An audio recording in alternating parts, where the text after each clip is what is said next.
When it comes to enjoying our sexuality and our pleasure, we are all a bit different. Some people experience a lot of it, a lot of pleasure. They love every moment of sex and they orgasm abundantly.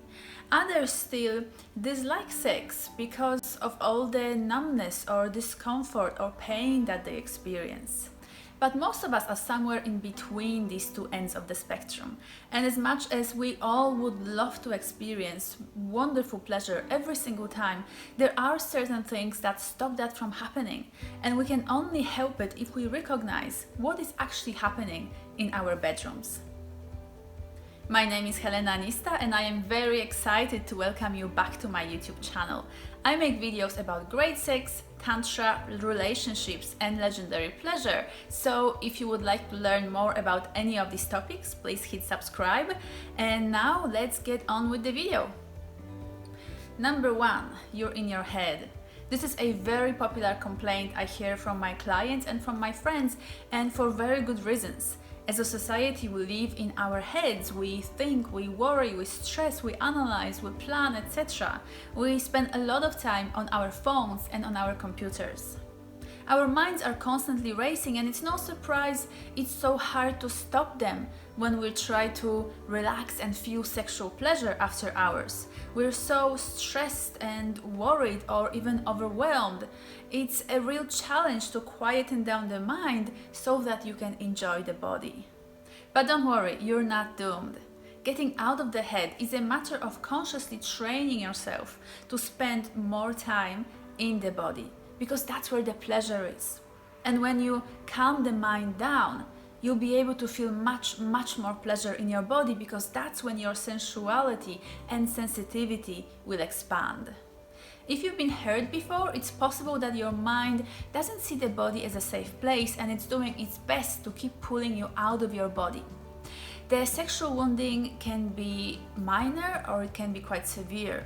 It can be mental, in shape of ideas that others have put in your head about sex being inappropriate or shameful or dirty.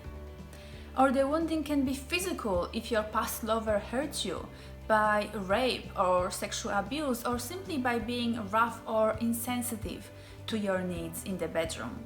The wounding can also be emotional if you experienced emotional trauma or abuse in your past relationships. There are many different cases and scenarios that I have encountered with my clients, and all of them require healing and compassion, and in some cases, professional support. So if that's your situation, I definitely encourage you to reach out and to seek a practitioner or a coach or a therapist that can help you. I have extensive experience with helping my clients heal and transform their sexual wounding into beautiful, pleasurable, orgasmic sex lives.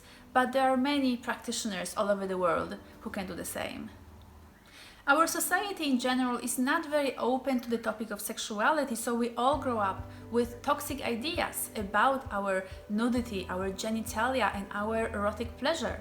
We develop shame and guilt and embarrassment about our sexual desires, and that impacts very negatively on our experiences between the sheets.